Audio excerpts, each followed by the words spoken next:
So I actually didn't want to make this video, but I think it's an important video to make. Maybe the most important one I've ever made. And I know most of these are made by girls and I'm not a girl. So it's probably gonna be a little weird, but I'm weird, so it's okay. And also Meredith's gonna be in the video, so that helps. Me and Meredith actually got married a few months before I started this channel. Her dream has always been to be a mother. And my dream has been make videos.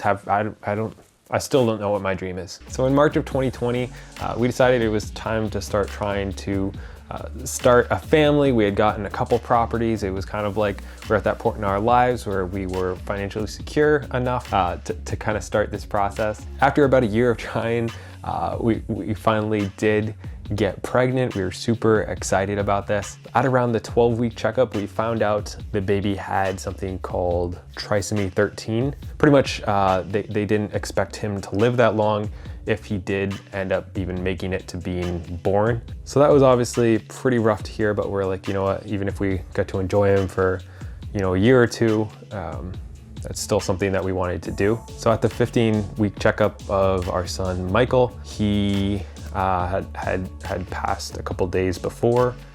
It was one of the harder things I've ever been through for both of us. We were both pretty wrecked for a while after that. It had taken, you know, like a year to get pregnant, and then to have that not work out after seeing him and you know, seeing him move and you know, so that really sucked. That was the first time I'd kind of lost anybody close to me. So I didn't really know how to deal with that. One of the reasons I actually took so long to make this video is because I was about to make a video announcing that we were pregnant, and that happened. So it's just really, it was really hard to deal with, but I think it's also important to kind of talk about these things, because as we were going through this, there were so many other people that like I never hear about miscarriages, like ever. Like it's just something people don't talk about, or trouble having children, anything like that. And as we were going through this, there was just so many people, friends, family members, dozens and dozens of people just letting us know that like, hey, I went through this as well. And like, I never knew that about them. They either had, you know, kids that passed, or they weren't ever able to have kids, or they were just able to have one and they wanted to have more. Just so many different things that people go through. And it seems like it's something that nobody ever talks about. So that's part of why I'm making this, because I think it's important to talk about, to know that you're not alone going through this. I don't even know. And before Michael, we had had a couple other early miscarriages, like 5 or 6 weeks. So we were at the point where, you know, we weren't even sure if we were gonna be able to have kids. And yeah, so we were just, you know, super grateful for all the friends and family and the people who came out and supported us, and just knowing that somebody else is going through the same thing or went through the same thing. It's really helpful. So like our church family and our immediate family, it was just a lot of really great support, because it's a hard thing to lose, you know, a child. So after that, we were very fortunate to be in a position where we were just about to move into this house. So it was really great to get out of where we were and just kind of have like a life change a little bit. I think that really helped. We were also in a position where Meredith could just quit her job.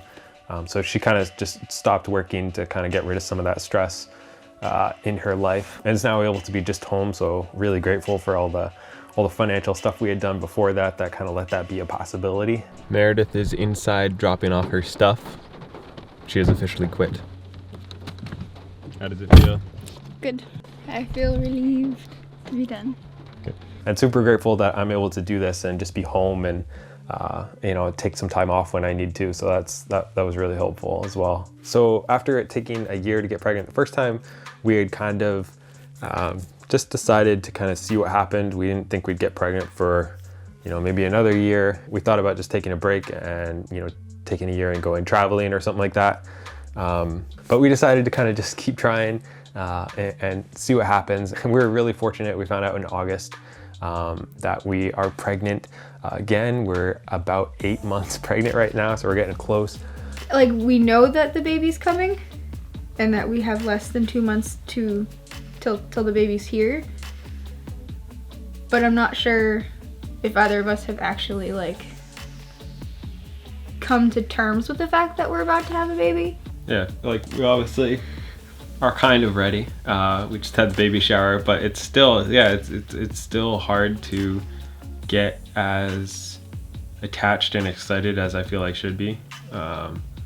just because the pain was so bad from the last one that even now when we're getting close, it's still, yeah, it doesn't feel real. There's still that, like, you don't want to get too excited because it could really hurt, even though at this point there's almost nothing that could go wrong. So just for clarification, everything's fine right now. Everything's great. Baby's perfect. Baby should be here in a couple months. So I guess all those people saying wait till you have kids, well, we're having kids, so I guess we'll see how this whole, you know, minimalism things works. I'm gonna have an extended version of this video on my membership page if you guys want to check that out, and I'll be giving more updates as, you know, kind of things happen here. So yeah, I'll be back to making regular videos next week. Or really appreciate all the support from you guys, and yeah, see you next week.